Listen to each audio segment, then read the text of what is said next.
are now wives, heroes of war, history twisted, not anymore. Welcome to the 18th episode of Sisters Not Wives. I'm your host, Jocelyn Hatch. And I'm Kinsley Hatch.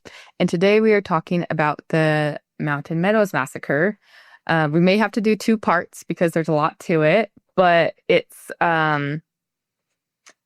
directly correlated with what we have been talking about with cults and blood atonement and like religious violence and that kind of stuff. So,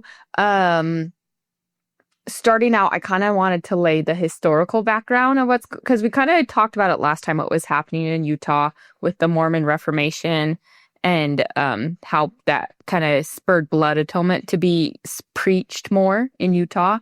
So the time period is when the Mormon Reformation starts is 1856 to 1857. That's where a lot of the stuff is happening. And the Mountain Meadows massacre was a massacre committed by Mormons in southern Utah against an immigrant train of families that were on their way to California that were from Arkansas and some are from Missouri. And so it's a really tragic, horrific event because it's like between 120 and 140 people were massacred by these Mormons because of this religious frenzy that was going on. And then there's a huge cover-up over it where they basically tried to hide it and took the surviving children and hid them in homes and then blamed the Native Americans and said it was a Native American raid when it wasn't. And so it took a long time to have the truth come out, but it did. So the interesting thing about this massacre is the people who committed it before the massacre and after it did not live violent lives at all. They lived pretty upstanding, citizen, hardworking, took care of their families type of lives. And so it's like this strange anomaly where these people in Utah suddenly turned extremely violent for a couple days and committed this atrocity and then were scared and covered it up.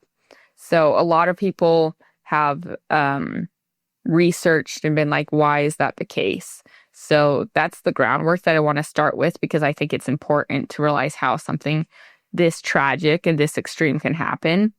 So there's a lot of different factors to it.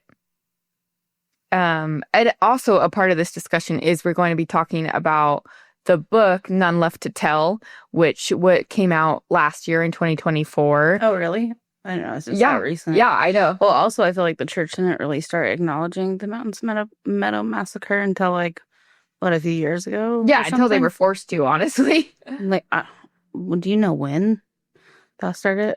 I feel like it was not that long ago. It was, I know Gordon B. Hinckley was, he, like, did an official, like, apology, and he, like, built a monument there at the Mountain Meadows massacre and was working with people. So it was kind of like early 2000s or maybe late 90s when they officially acknowledged it. Okay. But it happened in 1857. So like for the longest time, the church didn't acknowledge it. But at that's when the internet was coming out, right? So for so long, it had been hidden and buried. And then at that point, I feel like Gordon B. Hinckley had to address it because everyone knew, so they had to try to make amends. But even with that happening, obviously, with American Primeval, and then this book, None Left to Tell, obviously there's like more people are noticing it. But yeah, that's kind of the history of the church acknowledging it, which was a big deal because for the longest time, the church would not acknowledge it. Right. And I remember in college, I took an institute class about the history of the church, and I had already read about this from the like ex-Mormon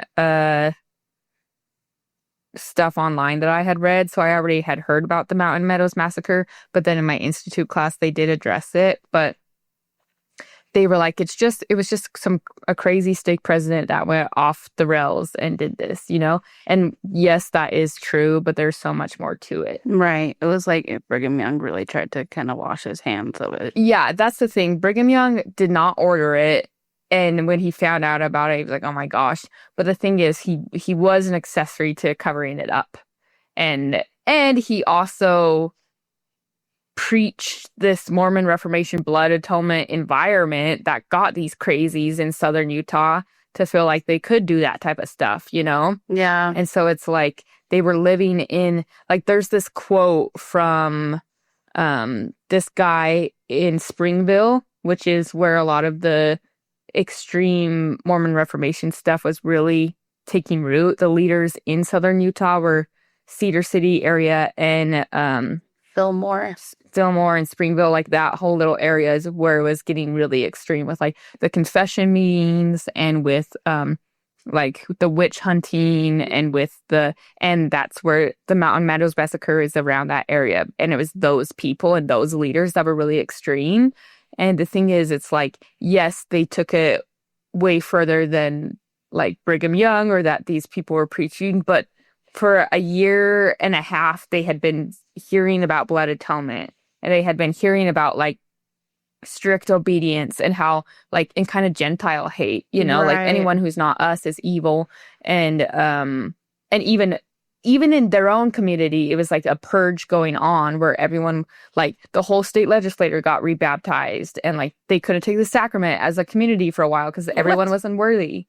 That's wild. I know. And so it's like they who are actually trying to do what God wants and be this super religious community feel like among themselves they're not worthy. So bring in a Gentile who's not Mormon and who's not obeying God and is going to California, you know, like, so they just like, you have that religious perspective of feeling like they need to cleanse anyone who's wicked in their own community. And then the things that created this environment was limited resources. People were suffering in Utah because of all the natural disasters, the grasshoppers, the famine, just the living in a desert. Yeah, just living in a desert and trying to cultivate it. They'd only been there for like, in 1857, it would have been like 10 years from when they first got there. So still not a lot of time.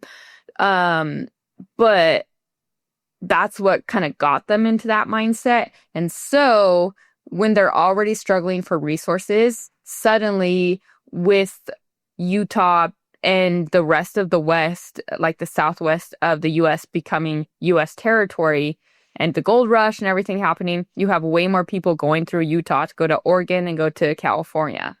And so when you have this people that has settled here and is suffering and trying to hold on tight to their resources, suddenly you have these people like coming through with all their cattle, eating all the grass around, like destroying grazing fields that the Mormons are trying to keep for themselves, and they're buying food, and which ideally it'd be like, oh, like tourism or whatever is good for the economy. But when there's like limited food, no, they're like, we just got away from you guys. Yes, like, yeah, that's the other thing. They're like, we moved here ours to mine. Leave. Yeah, it's so and we don't have a lot. I know, and so it's like, I feel like nothing creates an us versus them mentality more than limited resources. Oh, absolutely. Well, and that's another thing that cults use to manipulate people, which obviously that's not something that's purposefully happening.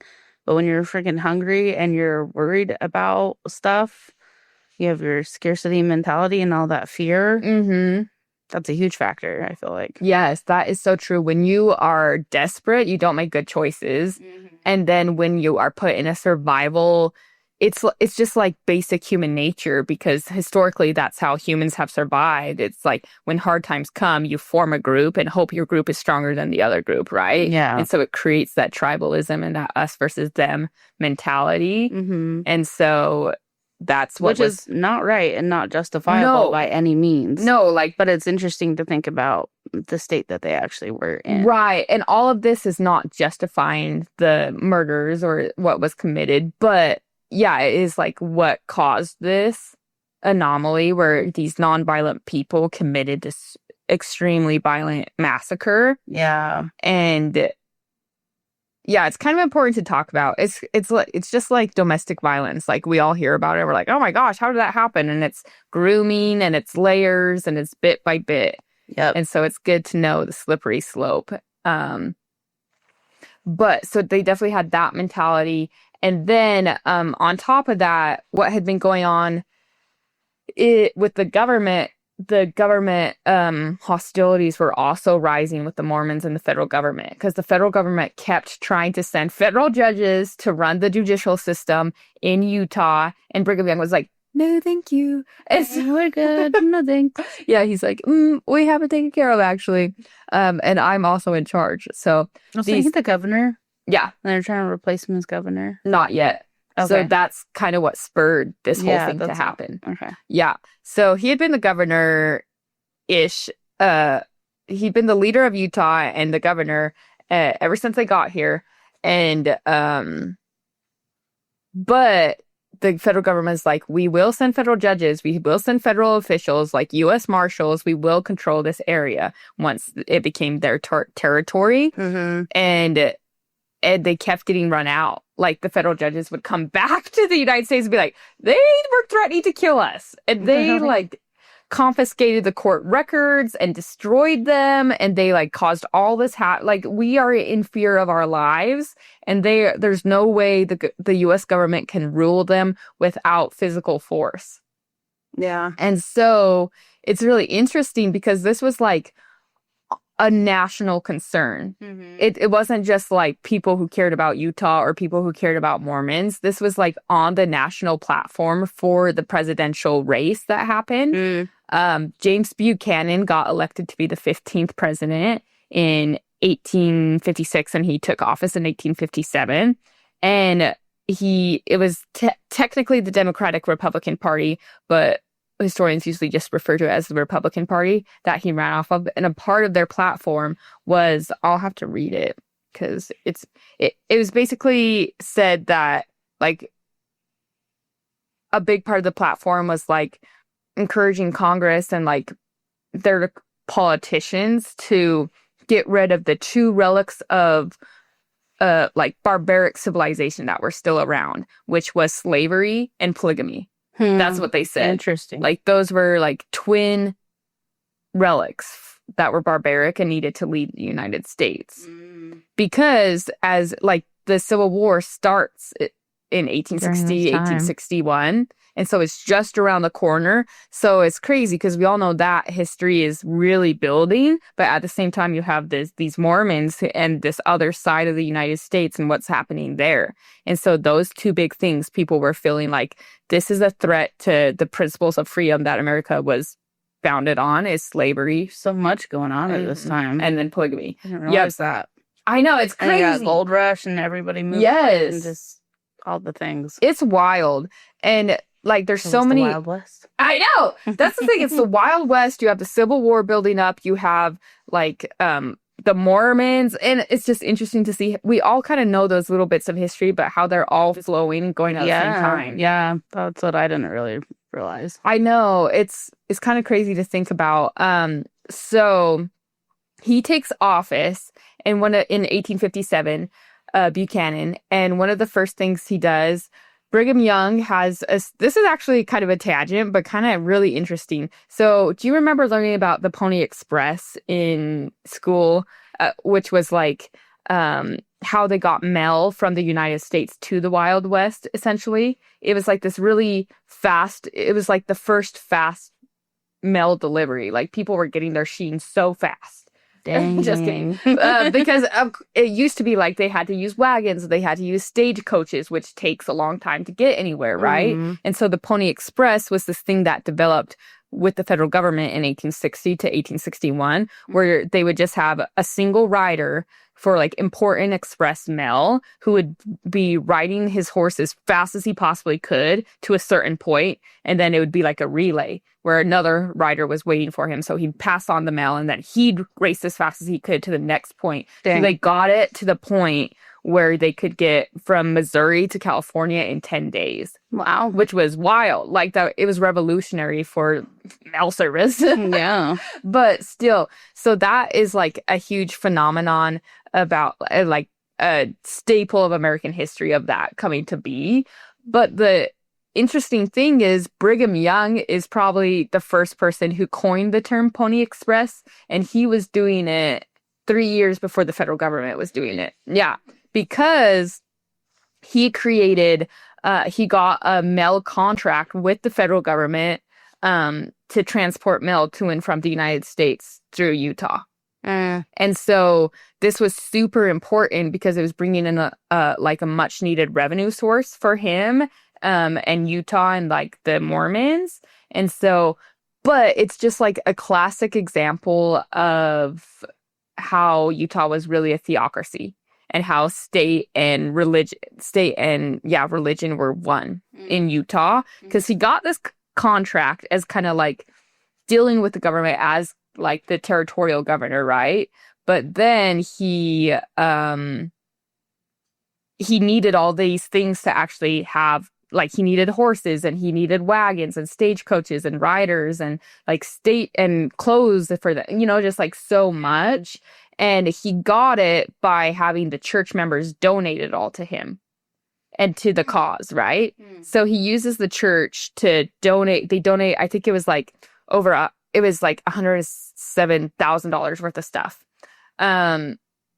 So he gets all that to start the mail contract, and then they're giving this revenue, which he is using to take care of the church and take care of whatever he's doing in Utah. But it's so mixed. Actually. Huh? It's pretty smart. Actually. Yeah, it is smart. And he develops this Pony Express system. And, but it's just interesting because it's all intertwined. Like in April 1857, they have the LDS church has their general conference, and Brigham Young calls 19 missionaries to be the riders for his Pony Express. Wow. So it's like, it's definitely like the church and the state are one.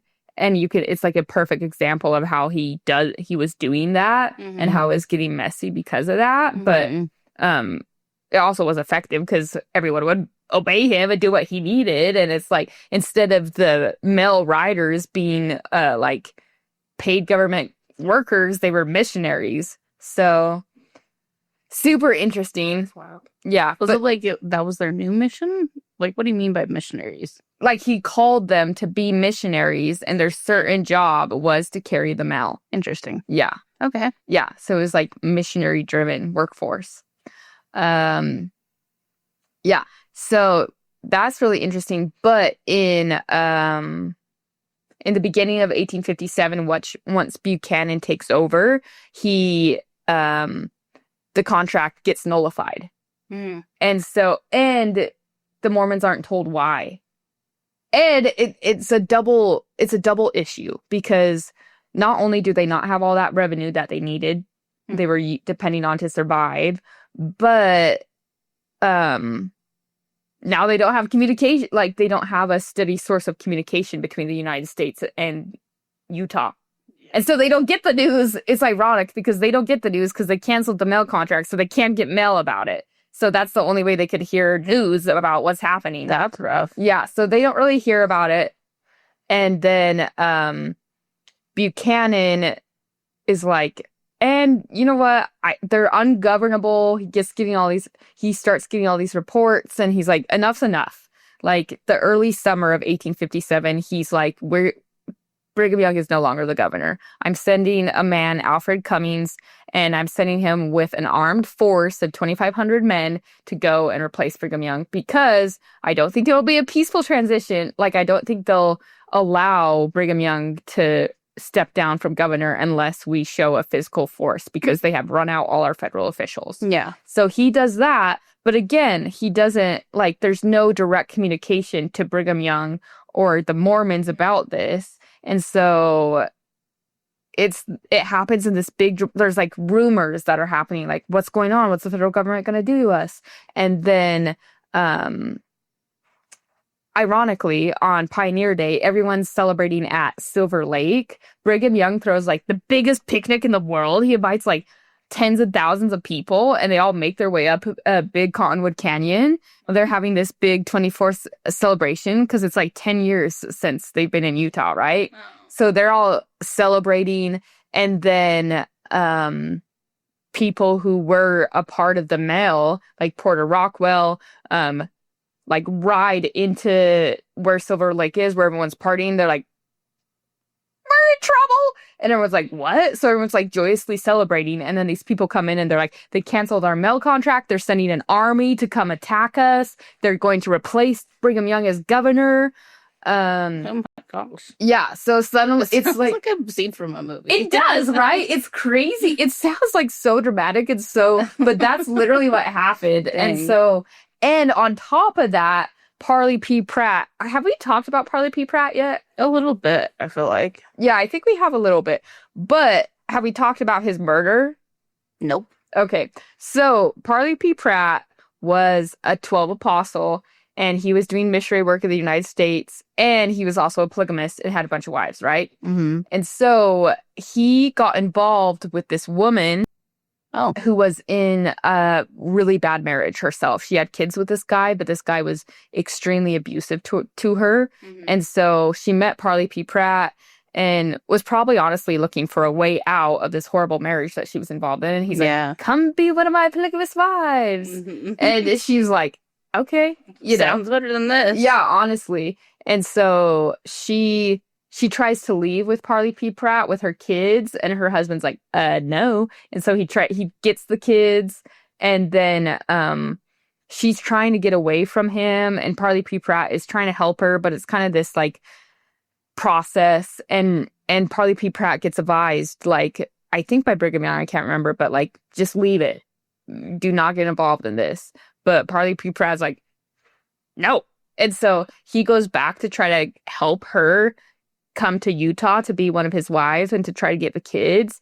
And the husband is a violent, dangerous man. And so the husband stalks them down as they're trying to escape and run, and he kills Parley P. Pratt. Wow. Yeah. I didn't know that. Isn't it crazy? It's a crazy story. And it's sad because this woman was in like such a horrible situation where women had no power back then. And so if you were in an abusive marriage, it was like tough luck for you. Mm-hmm. And so in a way, I'm like, oh, Parley P. Pratt was trying to help her, but also I feel bad. But I also feel like, I feel like maybe that was karma a little bit for practicing polygamy. Like, you're trying to steal someone's wife, you picked the wrong card, you know?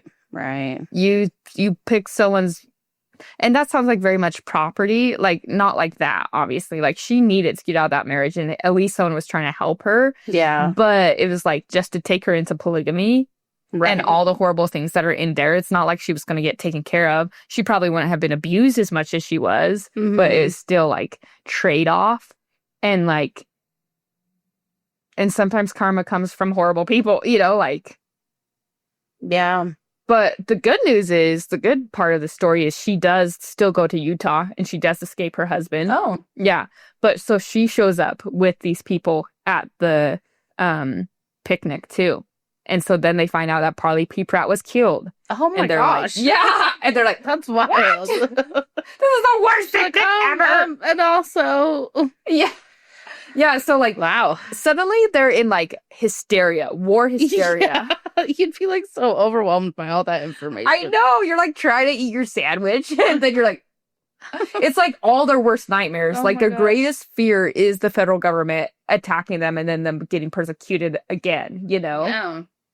And so to hear, and on top of that, it's not like the federal government, because the federal government wasn't sending an army to come and attack them. They were sending it to make sure the governor transition of power happened, since they had run out so many of the judges. Yeah. So in the government's mind, they were like, we just need to do this to make sure that they actually allow themselves to be governed by us. Mm-hmm. But they didn't tell them that. And so it started the Utah War. They should communicate that a little bit. Right. It became known as the Buchanan blunder, because it's like how he did it by not communicating with them caused so many problems. Yeah. And so because the Mormons are already isolated and are already distrustful of the government. And so it's like if an enemy, like, how could they like, it's like, you're not telling us what we're doing. We're automatically going to assume bad intention if you're sending an aggressive, like an armed force to our land, you know? Right. That's how they're seeing it.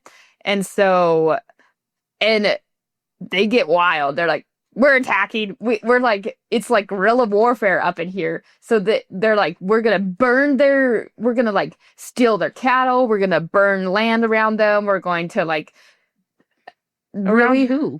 The like any federal government like troops that are coming through or Oh. any trains or anything, because they've been trying to like Fort Bridger. They're trying to establish like That was federal in government. the one show, right? Yeah, in American Pride Needle, Yeah. and they eventually end up burning it. That's true. Yeah. That's what the Mormons did. They were like, Dang. we're done. And so it really does become this like guerrilla warfare with them like really harassing the troops all along the way and trying to stop them from getting to Utah. And then Brigham Young is kind of like, okay, what do we have to lose? You know? And so he's like, it's this Utah war where the Mormons are really going after the federal government and the federal government is going after them, but there's no like violence. It's more like them just like trying to prevent each other strategically from taking over. Yeah. And so, yeah, so that's going on. So you have this Mormon Reformation where everyone's super focused religiously on purity and blood atonement and absolute obedience. I think that's another big one. And hating Gentiles. And now you have this political layer where these everyone's scared for their lives. They're scared of war. They're scared of like being killed. They have trauma around that Yes. too, with the government and with everything. Yeah. So that's the setting of where the Mountain Meadows massacre starts. Is this group totally independent of this? They're just a bunch of families who formed a train to go to California, and they're pretty affluent considering for a lot of trains who came through. They're pretty wealthy families. They have lots of livestock, and they're on their way to California to make new lives for themselves. And there starts to be issues with them trying to like buy supplies in Utah, like they were planning on it so they could survive and get to California, and the Mormons being like, no, like we're not giving resources to anyone anymore. We're not helping out anyone. Anyone who's not Mormon is our enemy. And so the immigrants get ticked. They're like, what? You know, like, you're just gonna let us starve? Or like we planned this. And then also some of the like mail stations, it's like, you're backed up by the federal government, and you're, you know, it just creates conflict where the immigrants are getting upset, and then the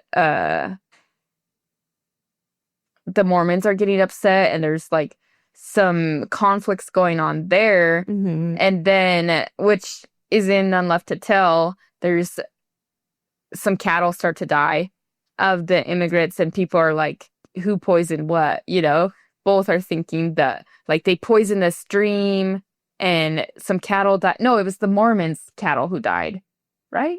No, it was the train, but they train. left it. But they and- left him because they had been poisoned. Yes. And so they left him. And yeah. And then I think some Indians tried to use the meat, and then they got sick and died. Yeah. As well. And there's like the Mormon family. Yeah, who got That was affected true, by it too. And yeah. so now there's all these rumors in and I out. was so confused when that was happening. I'm like, wait, what? Because they're talking about like how they're like they swell up. Like, they Yes. have like intense fever, and their faces were unrecognizable. I was like, oh my god. Yeah, like what is happening? Yeah, so they thought that they had died, and so they poisoned it so that they couldn't use them. And then I think the train thought that they poisoned the stream. Yeah, And that's why their cattle but died. actually they found out that it was like the wheat, like a certain wheat or whatever. Yes. That the cattle had been eating. Yeah, the cattle were just eating, and it had that poisonous effect. Right. But I love in None Left to Tell how they talk about it, because looking at it historically, it's like, oh, this and this and that. But I feel like it really puts you in that perspective of like, what on earth is happening? Like my son's face is like bloating up, and like it feels, and they don't know medicine back then very well. Yeah. And so it's like, it just feels like something crazy is happening, and you don't know why it's happening, and you don't know what's happening. And it's only natural when humans don't know what's going on to blame. Like, Right. It's like a protection mode thing. yes. Like trying to figure something out and then trying to like protect yourself and be like, what happened? Right. Because especially back then, they didn't know a lot. They did not have the internet. They did not have. Well, especially when it seems like so senseless. Like it just doesn't make sense. Like Yes. 1 second somebody's there and then they're not. Yeah. And then it's just easy to try to make sense of it by blaming somebody. Right. So that creates hostilities too, is that's going on. And then rumors start to circulate about the train because they're from where Parley P. Pratt was killed. Oh. Mm-hmm. And so people are like... I do think they talked about that in the book, but I didn't put that together. Yeah. Yeah, without all that backstory, but that's why. Because they're like... And then there's like, who knows if it was like the people in the train who were upset or if it was just Mormons who made it up. You know how rumors get created, who knows? Right. But this rumor starts to go around that train was bragging that they had the gun that killed Parley P. Pratt. Oh, and so they were like... And then they find out there's also people from Missouri in that train, where Missouri is where they had their most persecution, right? So they're like, we hate you! You know? And so... The leaders, there's a stake president, there's like a commander of the Nauvoo Legion, and then there's John D. Lee. There's like a couple, the stake president, Isaac C. Hite, William Dane is the commander of the Nauvoo Legion, and a couple other people start scheming. And they're like, we need to do something about this train. So here's the situation. There's this beautiful meadow known as the Mountain Meadows, with a stream and a lot of grass, and it like kind of dips into this pretty valley. Which is kind of like this little paradise for these people that have been going through all this dust and so much dust, thirst, and just the inconvenience of traveling across the country. And so they've already had some hostilities with the Mormons. They are trying to figure out what they're going to do to get to California, and they finally find this place where their cattle can graze and they can rest for a couple days, and there's water. And so they camp there to rest without knowing that there's these extremist Mormon leaders in the area who are plotting to attack them. And so it's in September 1857. And that's where we start with the massacre. So that's where we'll pick up next time, is the actual event of the massacre. And we'll talk more about the None Left to Tell book as well. Yeah. It's actually really sad, too, because you think they almost made it out of Utah. I know. Sisters not wild.